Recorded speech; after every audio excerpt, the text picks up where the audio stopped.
O Eterno criou o judeu e o gentio.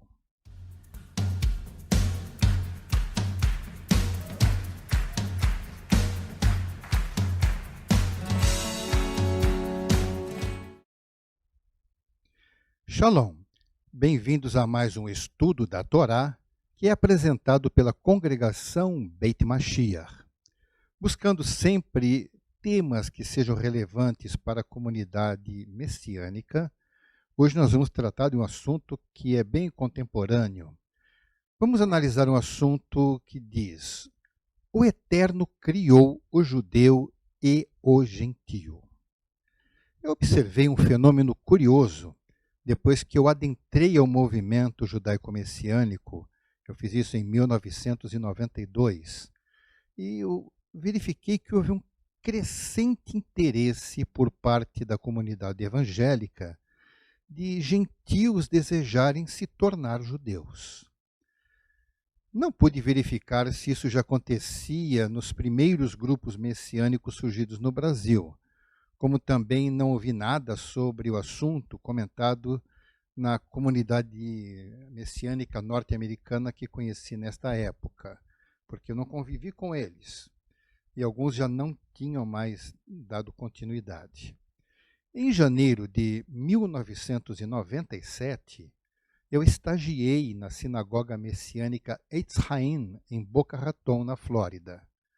O rabino me informou que dos aproximadamente 80 membros daquela congregação, cerca de 40% eram gentios, identificados com o movimento messiânico, e que isso era comum nas sinagogas messiânicas americanas. Mas nunca foi comentado que esses gentios queriam se tornar judeus, simplesmente queriam estar juntos. Achei isso bem natural. Bem, o que me ficou bem claro é que as congregações messiânicas vivem a cultura do judaísmo messiânico bíblico, não a cultura ortodoxa. A finalidade, então, destas congregações é reunir os judeus em uma cultura em que eles se identifiquem, certo? E professem a sua fé em Yeshua, e os gentios são bem-vindos para participar dessa congregação sem precisar deixar de serem gentios. Ao retornar ao Brasil, nós iniciamos os serviços regulares na congregação Beit Mashiach, e nós vivíamos quase que da mesma forma que essas congregações que eu conheci. Então, os anos se passaram, a internet foi se aperfeiçoando e começaram a pulular ideias ditas messiânicas, mas totalmente fora do contexto judaico-messiânico, e que levaram certos grupos a estabelecerem novas doutrinas e ensinamentos marginais, que têm trazido contradição, contendas e frustrações a muitas pessoas. Hoje, são tantos grupos que se auto-intitulam messiânicos que fica até difícil acompanhar. Mas o que eles costumam ter em comum é um grande número de crentes que deixaram suas igrejas por acreditarem que devem viver como judeus, adotam nomes parecidos com nomes judaicos, se travestem de judeus, adotam tradições judaicas, copiam os padrões de judeus ortodoxos que são inimigos dos messiânicos, condenam os cristãos por não seguirem o seu entendimento e, no final, se dizem judeus. O que será que a Torá diz sobre isso? Será que eles estão certos? Vamos começar definindo o que significa ser judeu. Primeiramente, os descendentes de Jacó são chamados de israelitas, e daí todos os pertencentes às 12 tribos têm essa denominação comum. Vamos encontrar talvez a primeira referência em Êxodo, capítulo 1, na segunda parte do verso 11, que diz assim: e assim os israelitas construíram para o faraó as cidades celeiros de Pitom e Ramessés. Sabemos que os termos hebreus e israelitas se referem ao povo descendente de Abraão. Contudo, houve uma divisão entre as tribos devido ao filho de Salomão, o rei de Israel, ter sido imprudente na sua administração quando assumiu o reinado. Lá no primeiro livro dos Reis, capítulo 12, verso 19, diz: desta forma, Israel se rebelou contra a dinastia de Davi e assim permanece até hoje. Ficaram as 10 tribos do norte contra a dinastia de Davi.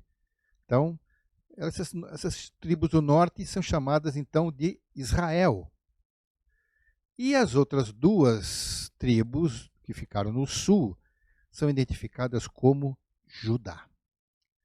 Israel, então essas 10 tribos do norte, Israel foi infiel ao Eterno e assim foi dispersa entre as nações, ficando apenas Judá com uma representação de todas as demais tribos no seu meio, sendo desde então designados como judeus. Como podemos ver que até o próprio Yeshua se referia ao povo com esse termo, mesmo que existissem representantes de todas as outras tribos. Os judeus passaram por diversos momentos difíceis, principalmente sofrendo 2 grandes diásporas, sendo a última a mais duradoura. Depois da destruição do segundo templo, muitos registros que permitiam que cada família dos hebreus soubesse a sua ancestralidade, quanto a qual tribo pertenciam, esses registros foram destruídos pelos romanos. E assim é muito difícil um israelita hoje em dia saber com segurança a que tribo pertence. Por isso, todos são chamados genericamente de judeus. Nestes últimos séculos, muitos eventos ocorreram e a comunidade judaica, dispersa pelas muitas nações, foram miscigenadas com povos gentios de muitas partes, sendo que hoje em dia fica muito difícil definir um biotipo padrão para todos os judeus. Mas o que impediu que a nação fosse completamente assimilada e desaparecesse entre os povos foi a comunidade formada em volta da sua religião e tradições. Assim, uma família que perdesse o contato com a comunidade facilmente seria assimilada e não mais seria reconhecida com a identidade judia. O exemplo de assimilação mais próximo que nós podemos identificar no Brasil é a dos chamados Bnei Anussim, que é traduzido como filhos dos forçados, que são formados pelos judeus, na maioria portugueses, que, por causa da Inquisição, renunciaram ao seu judaísmo e passaram a viver como os demais da nação brasileira. Mesmo que os patriarcas da família, dessas famílias, tivessem feito essa escolha de forma compulsória, mas não convicta, os seus descendentes assimilaram a cultura secular, casaram-se fora da comunidade judaica, seus netos fizeram o mesmo, e assim sucessivamente, a tal ponto que a maioria dos seus descendentes sequer sabe de suas origens. E a mistura se tornou tal que um teste de DNA informará que apenas uma fração dos seus antepassados era judeu. Por isso, não é reconhecido oficialmente pela corte israelense. Nos dias de hoje, ainda se discute sobre quem pode ser chamado de judeu. E, obviamente, não serei não vou ser eu que vou definir, vou dar a palavra final sobre esse tema. Mas, no afã de haver um reconhecimento de uma ancestralidade judaica, nós vemos o surgimento de um exército de candidatos de Abineia no sim, surgido entre os cristãos, principalmente evangélicos. Esses buscam ostensivamente provas de sua ancestralidade judaica, mesmo que seja a mais tênue. A impressão que temos é que, para muitos, ser judeu dá uma preferência especial por parte do Eterno, tanto quanto um descendente da nobreza de um reino busca seus direitos e privilégios legais. Será que isso procede? Bem, vamos para a Torá. Em princípio, não procede a ideia de que ser judeu dá alguma preferência por parte do Eterno. Vamos ver o que está escrito lá em Gálatas, capítulo 3, versos 26 a 29. Diz assim: todos vocês são filhos de Deus, mediante a fé no Messias e Yeshua, pois os que no Messias foram batizados, do Messias se revestiram. Não há judeu nem grego, escravo nem livre, homem nem mulher, pois todos são um no Messias e Yeshua. E se vocês são do Messias, são descendência de Abraão e herdeiros segundo a promessa. Ser descendência de Abraão segundo a promessa não quer dizer descendente genético e nem adotado, mas recebedor da promessa que foi feita para Abraão, lá em Gênesis 12, na segunda parte do verso 3, que diz assim: e por meio de você, todos os povos da terra serão abençoados. É a promessa. Ah, mas Paulo fala que há vantagem no judeu. Alguém poderia argumentar assim, né? Mas é isto mesmo? Vamos ver. Romanos 3, versos 1 e 2, diz assim: que vantagem há, então, em ser judeu? Ou que utilidade há na circuncisão? Muita, em todos os sentidos, principalmente porque aos judeus foram confiadas as palavras de Deus. Comecem reparando que ele disse: aos judeus foram confiadas as palavras de Deus. Então eu pergunto: a qual judeu? A todos. À nação, não a um indivíduo. Mesmo porque Paulo completa no versos 3 e 4, quando diz: que importa se alguns deles foram infiéis? A sua infidelidade anulará a fidelidade de Deus? De maneira nenhuma. Seja Deus verdadeiro e todo homem mentiroso, como está escrito, de modo que são justas as tuas palavras e prevaleces quando julgas. A promessa não depende do indivíduo judeu, pois os judeus falhos não estão na bênção, e se dependesse deles, o Eterno não cumpriria as suas promessas. Mas a nação está dentro do plano do Eterno. Também temos esta passagem no livro de Romanos, lá Romanos 9, de 3 a 8, diz assim: pois eu até desejaria ser amaldiçoado e separado do Messias por amor de meus irmãos, os de minha raça, o povo de Israel. Deles é a adoção de filhos, deles é a glória divina, as alianças, a concessão da lei, a adoração no templo e as promessas.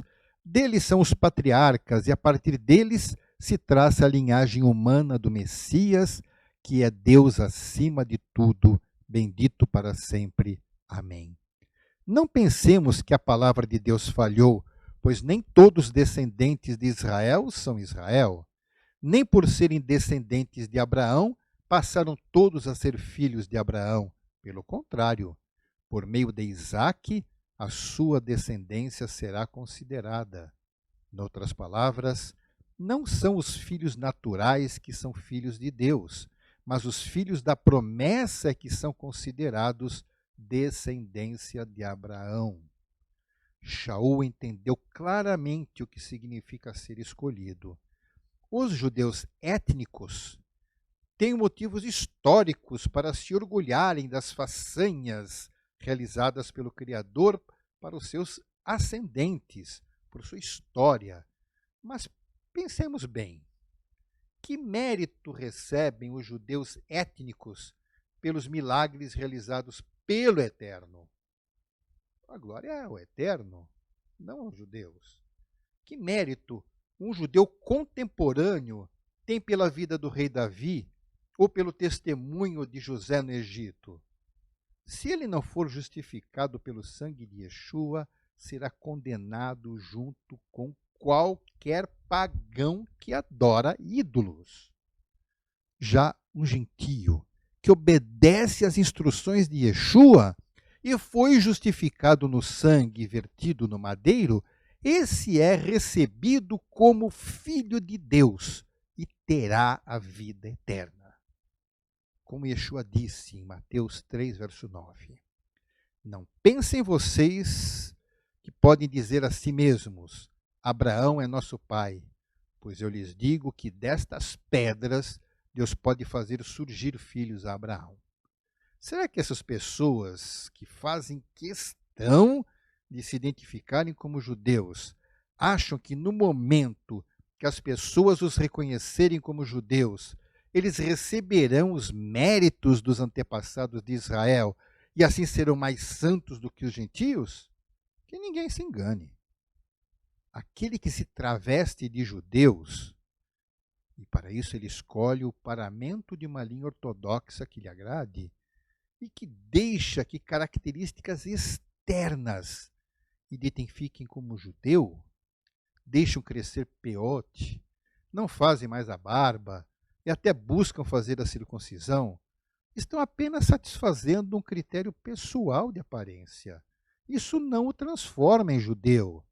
Nem mesmo adotar um pseudônimo que parece judaico o fará ser judeu. Pode até fazer a conversão ao judaísmo, mas sempre será um gentio convertido. Não estou dizendo que as pessoas não têm o direito de fazerem estas coisas. Isso é inquestionável. O direito todos têm. Cada um faça o que bem entender. Mas antes disso, que tal consultar o Eterno antes de fazer as suas próprias vontades? Um pseudo-judeu, mesmo que oficializado por uma corte rabínica, não recebe os méritos históricos da nação de Israel. Os únicos méritos que devemos desejar são os méritos do sacrifício de Yeshua. Primeira carta de Shaul aos Coríntios, capítulo 7, versos 18 a 20. Foi alguém chamado sendo circunciso? Não desfaça a sua circuncisão. Foi alguém chamado sendo incircunciso? Não se circuncide. A circuncisão não significa nada. E a incircuncisão também nada é. O que importa é obedecer aos mandamentos de Deus. Cada um deve permanecer na condição em que foi chamado por Deus. Como disse antes, Shaul entendeu bem o significado do chamado do Eterno. Nós não somos salvos por questões externas do nosso corpo, mas por ações internas da nossa mente, por nossas decisões e escolhas. Algumas pessoas também argumentam que o texto de Romanos 11 afirma que se formos salvos por Yeshua, seremos incluídos na árvore dos hebreus. Vamos ver. Romanos 11, de 16 a 21. O texto é assim. Se é santa parte da massa que é oferecida como primeiros frutos, toda a massa também o é. Se a raiz é santa, os ramos também o serão. Se alguns ramos foram cortados e você, sendo oliveira brava, foi enxertado entre os outros e agora participa da seiva que vem da raiz da oliveira, não se glorie contra esses ramos.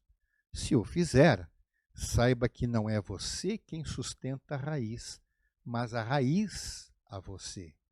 Então você dirá: os ramos foram cortados para que eu fosse enxertado. Está certo? Eles, porém, foram cortados devido à incredulidade. E você permanece pela fé. Não se orgulhe, mas tema. Pois se Deus não poupou os ramos naturais, também não poupará você. Este texto é uma alegoria escrita por Shaul, onde é usada a ilustração de uma massa e de uma planta.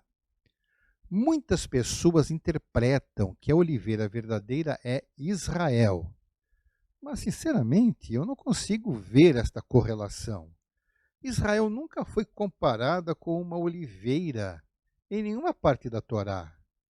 Deixe-me apresentar, então, a minha tese. Uma árvore foi usada para esta alegoria.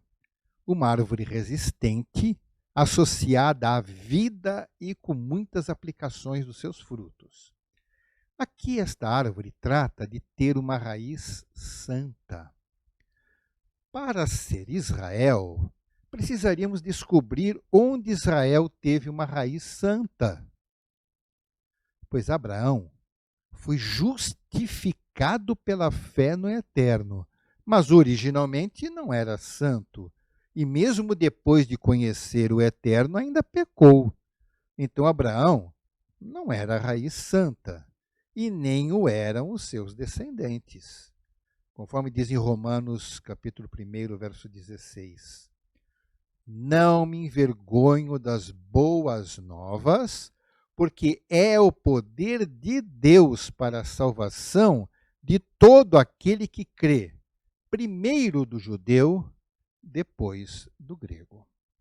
Primeiro vejamos que os ramos cortados da oliveira não deixaram de ser judeus, mas os judeus que creram permaneceram ligados a ela.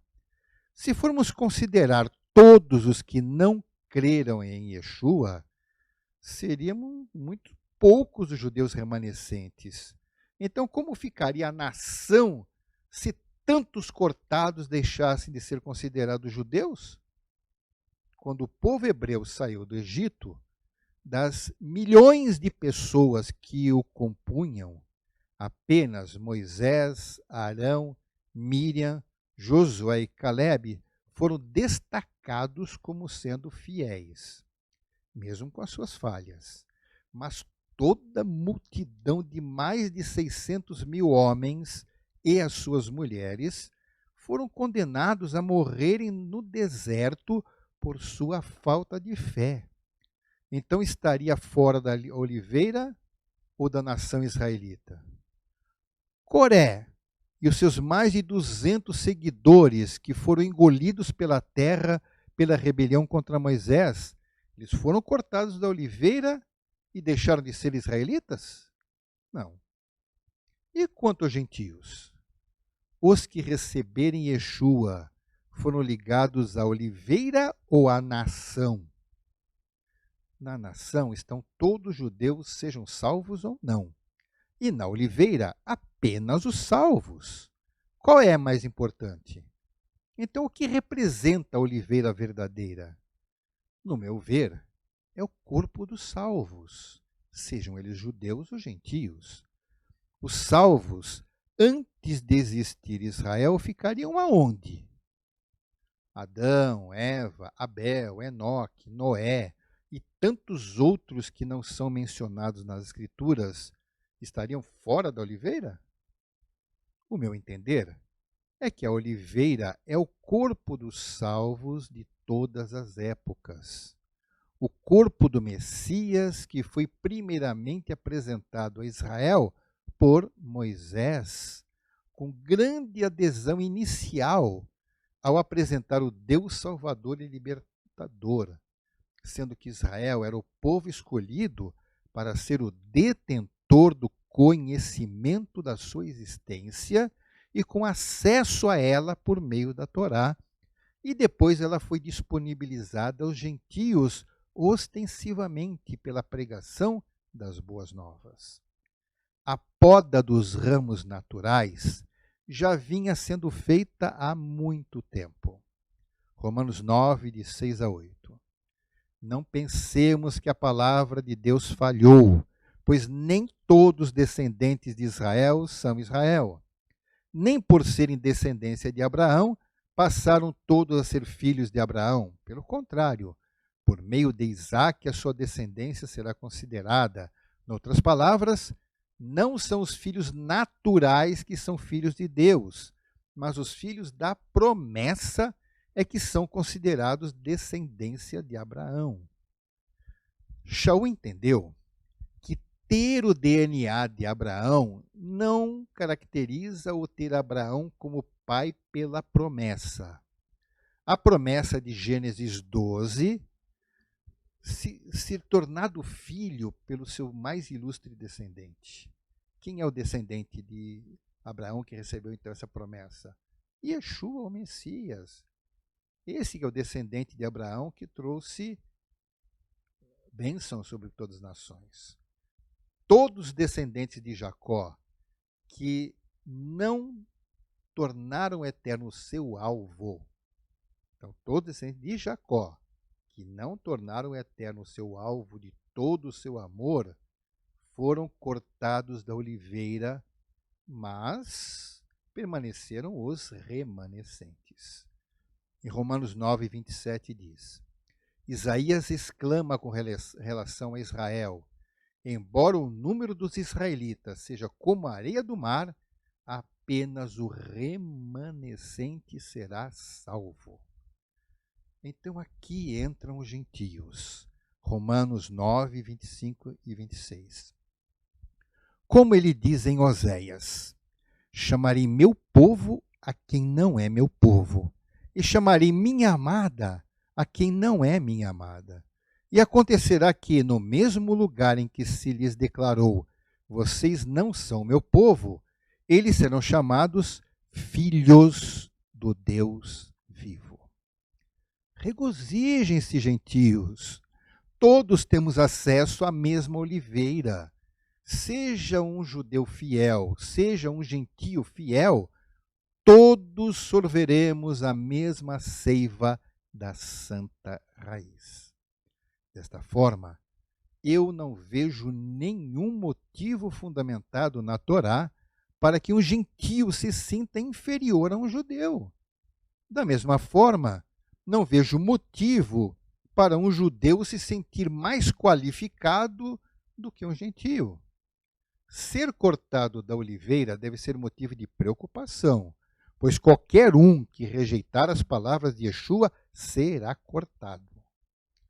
Você, gentio, que se sente chamado para se ombrear na batalha para levar as boas novas aos judeus, seja bem-vindo e viva como messiânico. Mas ninguém imagine que isso o tornará mais merecedor do que alguém que leva as boas novas a outros povos. E essas boas novas não vão tornar gentios em judeus. Essa alegoria que Shaul escolheu para ilustrar o corpo dos salvos tem sido erroneamente usada para justificar a transformação de gentios em judeus. Mas certamente isso não tem respaldo na Torá. Gentio que crê em Yeshua como Salvador, saiba que o Eterno não ama você menos do que ama um judeu messiânico. Judeu messiânico, saiba que o Eterno não ama você mais do que ama um pregador das boas novas entre as nações gentias. Olha o que a palavra importante que Shaul escreveu para os gentios.